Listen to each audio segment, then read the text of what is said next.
আরে কেমনে গেলা ফাঁকি দিয়া মাগো মায়া কা করে দিবানিসি তুসে রাগুন হৃদয়ে জলে হায়রে কান্দা কান্দা হইছে রে নদী মা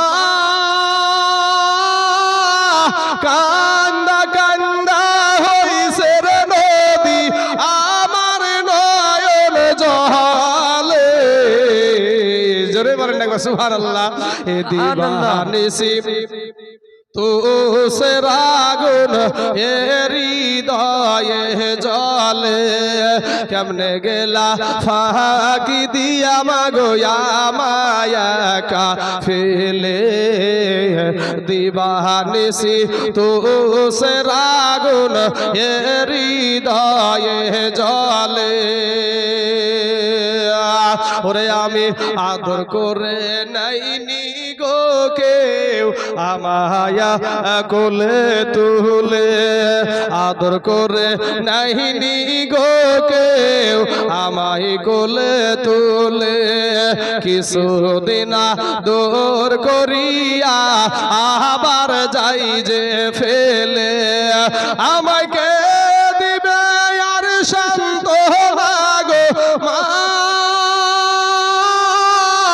আমায় কে দিবে আর শান্ত গো একটু আদর করে দিবানিসি তুসে রাগুন হৃদয়ে জলে কেমনে গেলা ফাঁকি দিয়া মাগো মায়া কা ফেলে দিবানিসি তুসে রাগুন হৃদয়ে জলে মা জননী আসে গোজার এই ধরনীর তরে সেই মাকে রাখিও তোমরা অতি যতন করে তোমরা হইল না গো মা জননী মা তোমরা ভুইল না গো মা জননী রাইখো আদর করে দিবানিসি তুসে রাগুন হৃদয়ে জলে মা কবরে শুয়া বলে বেটা রে ওরে আমার বিটি দরদি আমি তোর মা কবরে শুয়াছি রে বেটা বিটি একটা বীরকে একটা বার কি তোর মনে পড়ে না একটা বার কি তোর প্রাণে দয়া হয় না আল্লাহ গো কার জানি মা জননীর মুখখানের কথা মনে পড়ে গেল কার জানি আব্বা জানের দেহ খানার কথা মনে পড়ে গেল আজ সেই বাপ মা চরের মাঠে এত কষ্ট করে আমাদের মুখে খাবার তুলে দিয়েছে কত কাওয়ান শিয়ানজার জামানা চলে গেল সেতি আলীর জামানা চলে গেল মাইয়ার জামানা চলে গেল কুত্তি কালাইয়ের জামানা চলে গেল আজ হাজার সুখ কিন্তু সেই বাপ মা খাবার খেতে পেল না কবরে চলে গেছে আল্লাহ গো এদের আব্বা মায়ের কবরে জাহান্নামের দরজা বন্ধ করে দাও আল্লাহ জান্নাতের দরজা খোলায়া দাও আল্লাহ জান্নাতি পোশাক পরিধান করায়া দাও আমিন সুম্মা আমিন বাহাক লা ইলাহা ইল্লাল্লাহু মুহাম্মাদুর রাসূলুল্লাহ সাল্লাল্লাহু আলাইহি ওয়াসাল্লাম বাবাজি একজন ব্যক্তি 5000 টাকার মায়ের পাগলে এখানে বসে বসে কাঁদছে বাপ এমন কোন আল্লাহর বান্দা নাই গো এখানে যে মায়ের কথা বাপের কথা যেমন বলেছি বাপ সাথে সাথে চোখের পানি ছেড়ে কাঁদতে শুরু করে দিয়েছে স্টেজের উপরে বসে বসে কাঁদে এরে যুবক এ আমার কালেমার ভাইয়েরা আমি যতই বড় বক্তা হই না কেন যতই বড় মৌলভী হই না কেন যতই বড় মুফতি হই না কেন যতই বড় মুহাদ্দিস হই না কেন ভাই রে মক্কা মদিনার ইমাম হইয়াও আল্লাহর জান্নাতে যাওয়া হবে না যদি মায়ের মনে কষ্ট কোনো সন্তান দেয় সুবহানাল্লাহ সুবহানাল্লাহ মা বাপের পায়ের নিচে হলো জান্নাত কথা ঠিক না বে ঠিক বাপ ওরে কেমনে গেলা ফাঁকি দিয়া মাগো মায়া কা ফেলে দিবানিসি তুস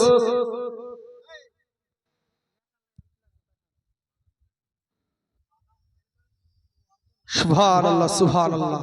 কত টাকা বাবজি? 10,000। দেখেন বাদাম মিলিটারি, নামি বাদাম। সুবহানাল্লাহ। তো রুবেল বলে একটা ছেলে ভাই আমার দিয়েছে 1000 টাকা। আল্লাহ তার 1000 টাকাকে তুমি কবুল করে নাও, আল্লাহ হায়াত দারাজ করে দাও, আল্লাহ রুজি রোজগার তুমি বরকত দান করো। শাফিকুল ভাই নওজোয়ান যুবক তরুণ ভাই আমার দিয়েছে 2000 টাকা। আল্লাহ গো আমার শাফিকুল ভাইয়ের 2000 টাকাকে আল্লাহ তুমি কবুল করে নাও, আয় আল্লাহ হায়াত দারাজ করে দাও, আল্লাহ রুজি রোজগার তুমি বরকত দান করো। বাদাম মিলিটারি বাবজি আমার এই দেখেন বাবা 10,000 টাকা দিয়েছে। নারায়ে তাকবীর, নারায়ে রিসালাত। বাদাম মিলিটারি বাবজি আমার 10,000 টাকার দাতা ধরে বলুন জিন্দাবাদ। সুবহানাল্লাহ সুবহানাল্লাহ। আল্লাহ গো ওই বাদাম মিলিটারি বাবজির 10,000 টাকাকে আল্লাহ তুমি কবুল করে নাও, আল্লাহ হায়াত দারাজ করে দাও, আল্লাহ রুজি রোজগার তুমি বরকত দান করো। আয় আল্লাহ আসমানি বালা জমিনি বালা রুহানি বালা সমস্ত বালা মুসিবত থেকে আল্লাহ তাকে তুমি হেফাজত করিও। আয় আল্লাহ রব্বুল আলামিন মাহবুদ মাওলা গো ওই বাদাম মিলিটারি বাবজি আমার যে পা দুখানা দিয়ে হাঁটতে হাঁটতে এসে 10,000 টাকা দিয়েছে, আল্লাহ নগদ টাকা সেই পা বাবজির পা দুখানাকে তুমি জীবনে অচল অক্ষম করে দিও না। আয় আল্লাহ যে পা দিয়ে হাঁটতে হাঁটতে এসে 10,000 দিয়েছে, আল্লাহ তার পায়ের দ্বারায় হাতের দ্বারায় চোখের দ্বারায় মুখের দ্বারায় সাগিরা কাবিরা জানা ওয়াজানা ছোট বড় জাহিরি বাতেনি যত গুনাহ করেছে আল্লাহ এই 10,000 টাকার বদলায় আল্লাহ তার জীবনের সমস্ত গুনাহকে আল্লাহ তুমি maaf করে দাও, আমিন সুম্মা আমিন। যায়েদ দাঁড়িয়ে গিয়ে বলছেন ইয়া রাসূলুল্লাহ ইয়া হাবিবাল্লাহ নবী গো আমার আব্বা জান। যায়েদ হলো নবীজির পালিত পুত্র, নবীজির পালিত পুত্র, নবীকে আব্বা বলে ডাকতো, বাবা বাবা বলে ডাকতো। এই যায়েদ বলছেন ইয়া রাসূলুল্লাহ ইয়া হাবিবাল্লাহ নবী গো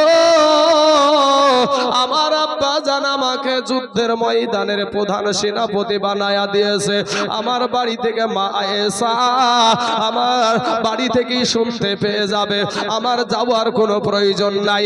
এ মুসলমান জাফর বিন আবু তালিব চলে গেলেন বাড়িতে, যাওয়ার পর বিবিকে সালাম দিয়ে বলছেন বিবি রে ওরে আমার প্রাণের বিবি, আমার দয়ার নবী আমার নূর নবী আমাকে যুদ্ধের ময়দানের সেনাপতি বানায়া দিয়েছে গো বিবি। বিবি গো ও গো বিবি আমাকে যুদ্ধের সেনাপতি বানায়া দিয়েছে। বিবি গো এতদিন তোমার সাথে আমি ঘর সংসার করছি গো বিবি। বিবি গো হয়তো কোনো হক আমি আদায় করতে পারি নাই গো বিবি। বিবি গো তুমি আমাকে maaf করে দিও। বাবারা আমার সোনা মালিকেরা এবার বিবি আল্লাহর দরবারে হাত উঠায়া বলে আল্লাহ গো আমার দয়ার নবী আমার স্বামীকে যুদ্ধের ময়দানের সেনাপতি বানায়া দিয়েছে। ওগো আল্লাহ আমি যুদ্ধ থেকে বিরত থাকতে বলবো না, আমি যুদ্ধ থেকে তাকে আমি বিরত থাকতে বলবো না, আমি বাধা দেব না। তবে আল্লাহ গো আমার স্বামীকে যুদ্ধের ময়দান থেকে গাজী হিসাবে আমার স্বামীকে বাড়িতে পৌঁছায়া দিয়েন। ও বাবা ওই জাফর বিন আবু তালিবের হাতে ছিল বাবা একটা তরবারি, ওই তরবারির উল্টা পিঠ দিয়া বাবা এটা বৃদ্ধ করে আস্তে করে আঘাত করে বলছেন বিবি রে ওরে আমার প্রাণের বিবি তুমি উল্টা দোয়া করিও না, তোমার উল্টা দোয়া আমার আল্লাহর দরবারে কবুল হবে না। বিবি রে তুমি উল্টা দোয়া করিও না, কারণ হলো যুদ্ধের ময়দানে সেনাপতি লাগে একজন, আমার নবী বানায় আছে 3 জন রে বিবি। ওরে বিবি আমার আগেও একজন আছে পরও একজন আছে, নির্ঘাত আমি ওই মুতার প্রান্তরে শহীদ হয়ে যাব রে বিবি। তুমি আমাকে তুমি উল্টা দোয়া করিও না, তোমার উল্টা দোয়া আমার আল্লাহর দরবারে কবুল হবে না। জোরে বলেন সুবহানাল্লাহ। আর বলে বিবি রে আমার ছোট্ট ছোট্ট সন্তানগুলো আমি রেখে যাচ্ছি গো বিবি। বিবি গো, আমি যেই রাস্তায় জীবন দিতে যাচ্ছি, যেই রাস্তায় আমি শহীদ হতে যাচ্ছি, আমার সন্তানগুলোকে তুমি ওই রাস্তাতেই তুমি মানুষ করিও। জোরে বলেন সুবহানাল্লাহ। সুবহানাল্লাহ। এ বাবারা, জাফর বিন আবু তালিব বাবা টুকটুক করে বাড়ি থেকে বেরিয়ে চলে আসছে। বিবি কাটা কবুতরের মতন উঠানে পড়ে বাবা গড়াগড়ি আরম্ভ করে দিল। ছোট্ট ছোট্ট বাচ্চাগুলা আব্বু গো বলে পিছনে পিছনে দৌড়াই রে বাবা। একটা বার ওই জাফর বিন আবু তালিব একটা বার ফিরে তাকালেন না। কারা কান্দে? কারণ শহীদ হওয়ার জন্য তারা প্রেমে পড়ে গেছে, মাসগুলো হয়ে গেছে বাবা গো। এবার যা বাবু আসা আব্দুল্লাহ ইবনে রাওহা বাড়িতে চলে গেলেন বাবা গো। নতুন বিবাহ করেছে বাবা, ফুল সজ্জার রাত্রি, বাসর সজ্জার রাত্রি। এ বাবাজি বাড়ির দরজার বাইরে থেকে সালাম দিচ্ছে, বিবি কোরআন তেলাওয়াত করছে। বিবিকে বলে, বিবি গো কোরআন তেলাওয়াতটা একটু বন্ধ করো, আমি তোমার স্বামী এসেছি।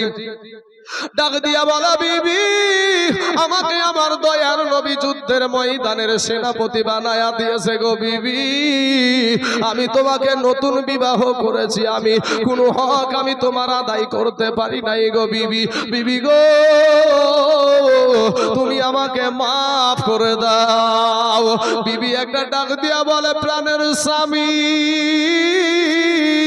আপনাকে আমার দয়ার নবী যুদ্ধের ময়দানের সেনাপতি বানায়া দিয়েছে, তাতে থেকে আমি বিরত থাকতে বলবো না, তাতে থেকে আপনাকে আমি বাধাও দিব না। তবে স্বামী গো, আপনি একটা বার আপনি ঘরের ভিতরে আসেন গো স্বামী। এবার সাহাবী ডাক দিয়ে বলে, ওরে আমার বিবি, আমি ঘরের ভিতরে যাব না। তোমাকে দেখলে আমার মনে প্রেম জাগবে, ভালোবাসা জাগবে। বিবি রে, তোমাকে দেখলে আমার মনে বড় ভালোবাসা লাগবে, তোমাকে দেখলে প্রেম জাগবে, যুদ্ধ যেতে মন চাইবে না। বিবি রে, আমি তোমার ঘরের ভিতরে যাব না। বিবি একটা ডাক দিয়া বলে, স্বামী খোদার কসম কিরা বলি গো স্বামী, আপনি যদি ঘরের ভিতরে আসেন, আপনাকে কোনো প্রেম নিবেদন আমি করব না, কোনো ভালোবাসা নিবেদন করব না। স্বামী গো, আপনার সাথে আমার নতুন বিবাহ হয়েছে গো স্বামী। স্বামী গো, আপনাকে আমি ভালো করে একটু দেখতেও পাইনি গো স্বামী। আমি একটা নজর শুধু আপনার চেহারা খানা দেখে রাখতে চাই, কাল কিয়ামতের মাঠে আপনাকে যেন আমি স্বামী রূপে চিনে নিতে পারি। আব্দুল্লাহ ইবনে রাওহা বলছেন, বিবি রে, ধৈর্য ধারণ করে যদি দুনিয়া করতে পারো গো বিবি, বিবি গো, কিয়ামতের মাঠে নয়, আমার আল্লাহ তোমাকে আমাকে জান্নাতের ভিতরে স্বামী স্ত্রী হিসাবে পরিচয় করায়া দিবে। জোরে বলেন সুবহানাল্লাহ। এ বাবারা, আমার ভাই জানেরা, যুদ্ধের ময়দানে চলে গেল রে বাবা। যুদ্ধ শুরু হয়ে গেল, তুমুল ভাবে যুদ্ধ চলছে বাবা, কালবৈশাখী ঝড়ের মতো যুদ্ধ শুরু। এ বাবাজি, যায়েদ আপনার কি করলো? একটা সময় বাবা যায়েদকে কাফেররা ঘেরাও করে ফেললো। এবার যায়েদ যখন শহীদ হয়ে গেল রে বাবা, আমার নবীরকে পাওয়ার জন্য, আল্লাহকে পাওয়ার জন্য, নবীজির পালিত পুত্র যায়েদ বাবা শহীদ হয়ে গেল। এবার জাফর বিন আবু তালিবের হাতে বাবা তরবারি, ইসলামের পতাকা, ইসলামের ঝান্ডা রে বাবা। এই জাফর বিন আবু তালিব তীরের মতন একেবারে কলা গাছ ঝোড়া করে ছুটতে ছুটতে, এ মুসলমান একটা সুমাদের যুবক ভাই, তো এই জাফর বিন আবু তালিবের একটা হাতে বাবা আঘাত করে দিল, একটা হাত কেটে জমিনে পড়ে গেল। দ্বিতীয় হাতে বাবা আঘাত করলো, দ্বিতীয় হাতখানাও বাবা জমিনে কেটে পড়ে গেল। এ মুসলমান, মুসলমান পাশের একটা সাহাবীকে ডাক দিয়া বলে, ওগো আল্লাহর নবীর সাহাবী, দয়ার নবীকে বলি, ওগো আমি জাফরের 2 হাত কাটা, 2 পা কাটা, এরপরও ইসলামের পতাকা মাটিতে পড়তে দিই না। জোরে বলেন সুবহানাল্লাহ। সুবহানাল্লাহ। আব্দুল্লাহ ইবনে রওহা দাঁড়িয়ে গিয়ে দেখছে বাবা জাফরের 2 হাত কাটা, 2 পা কাটা, ইসলামের পতাকাটা মুখে কামড় দিয়া বাবা উঁচা করে রেখে দিয়েছে। জোরে বলেন সুবহানাল্লাহ। আল্লাহকে পাওয়ার জন্য, নবীকে পাওয়ার জন্য কতটা প্রেম, কতটা ভালোবাসা। এরে আমার এই দেশের যুবক ভাইয়েরা, হাবাসপুর মাঠপাড়ার যুবকেরা, ও আমার আব্বা জানেরা, আজ নবীকে পাওয়ার জন্য, আল্লাহকে পাওয়ার জন্য নিজের জীবন খাড়া দিলেন, বিবিকে বিধবা করে দিলেন, সন্তানকে এতিম করে দিলেন। এ মুসলমান, এই সারা দুনিয়া চাইছে মসজিদ ভেঙে দাও, মাদ্রাসা ভেঙে দাও, কোরআন পুড়িয়ে দাও, কিন্তু এরকম আল্লাহর গোলামেরা থাকাকালীন মসজিদ ভেঙে তারা শেষ করতে পারবে না। আব্বা জান, আমার ভাইয়েরা গো, আমি আপনাদেরকে বলি বাপ, ও সোনা মানিকেরা, আমার যুবকেরা, আমি আপনাদেরকে বলি, আজকে আপনাদেরকে হাত কাটতে হবে না, আপনাদেরকে পা কাটতে হবে না, আপনাদেরকে শহীদ হতে হবে না। এই আল্লাহর ঘর মসজিদের জন্য আমি 2টা আল্লাহর গোলামকে দেখতে যাই এই মজলিসে বাবা, মাত্র 5টা করে 1000 টাকা। এই আল্লাহর ঘর মসজিদের জন্য এই মাহফিলে এতগুলা মানুষের সম্মুখে বাবা একটু হাতখানা উঠাবেন, একটাবার বলবেন ইনশাআল্লাহ আমি এই আল্লাহর ঘর মসজিদে 5টা 1000 টাকা দিয়ে দেব। ও মুসলমান, আপনি যখন 5টা 1000 টাকা দেওয়ার জন্য যখন রাজি হয়ে যাবেন, আমি একটা আল্লাহর তাকবীরের ধ্বনি দিব বাবা। ও সোনা মানিকেরা, হাতখানা উঠাইয়া দিয়া আল্লাহর কাছে একটু দোয়া করব বাপ। ও সোনা যুবকেরা, আজ আসেন গো, কোন আল্লাহর বান্দা আছেন গো, কে মসজিদকে ভালোবাসেন, কে আল্লাহকে ভালোবাসেন, কে নবীকে ভালোবাসেন? ও মুসলমান, আজ মাত্র 5টা 1000 টাকার দাতা এমন কোন আল্লাহর বান্দা আছেন এখানে, এমন কোন আল্লাহর বান্দি আছেন এখানে যে আমার আব্বা নাই দুনিয়ার জমিনে, আমার মা নাই দুনিয়ার জমিনে, আজ আমার আব্বা মায়ের জন্য আল্লাহর ঘর মসজিদ আমি 5000 টাকা দেব। আবাব একজন ব্যক্তি হবে না ইনশাআল্লাহ, যে ইনশাআল্লাহ আমি 5টা 1000 টাকা দিব। ও বাবাজি, আপনাকে এক্ষুনি দিতে হবে এটা আমি বলছি না বাপ, শোনা, যেখানে সব জায়গায় একই জোর রে ভাই, কালেকশন যদি শুরু হয়ে যায় অমনি উঠাউঠি লেগে গেল, শুরু হয়ে গেল উঠাউঠি। হ্যাঁ বাবাজি, কি যে হয় কে জানি। আরে বাপ, জোর করে কি মসজিদের জন্য টাকা নেওয়া হয়? মাদ্রাসার জন্য জোর করে টাকা নেওয়া হয়? কেন এই রহমতের জায়গা থেকে আমরা উঠে যাব ভাই? একটু বসেন না, আল্লাহরই তো ঘর মসজিদ। এই মসজিদ কি নাম আপনার? নিমাসুদ্দিন নামে বাবজি আমার 10 ব্যাগ সিমেন্ট দিয়েছে আর 1000 টাকা দিয়েছে। নারায়ে তাকবীর, নারায়ে রিসালাত। নিমাসুদ্দিন বাবা আমার 10 ব্যাগ সিমেন্টের দাতা, ধরে বলুন জিন্দাবাদ, সুবহানাল্লাহ, সুবহানাল্লাহ। আল্লাহ গো, আমার বাবজির 10 ব্যাগ সিমেন্টকে আল্লাহ তুমি কবুল করে নাও। আল্লাহ তার 1000 টাকাকে আল্লাহ তুমি কবুল করে নাও। আল্লাহ আমার বৃদ্ধ বাবজি, আল্লাহ গো রব্বুল আলামিন, তার মরণের চিহ্ন সাদা দাড়ি হয়ে গেছে। আয় আল্লাহ, ওই বাবজিকে আল্লাহ তুমি পাক্কা সচ্চা ইমানদার মুমিন মুসলমান না বানায়া আল্লাহ তুমি কবরে নিও না। বাবাজি, আপনাকে একটা কথা বলি বাবা, একটা মানুষ নাই যে ইনশাআল্লাহ আমি আল্লাহর ঘর মসজিদে 5000 টাকা দিব। দেখো ভাই, কত আচ্ছা যাই হোক, বেনামে একজন বাবজি আমার,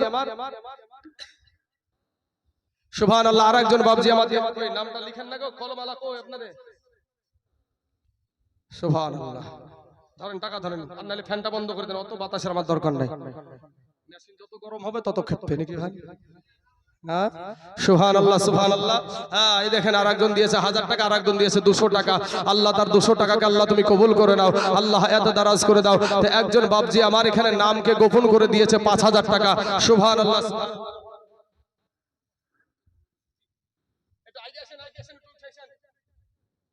মনে হয়েছে যেন কলা গাছের মতন পুঁতিয়ে গেছি সব।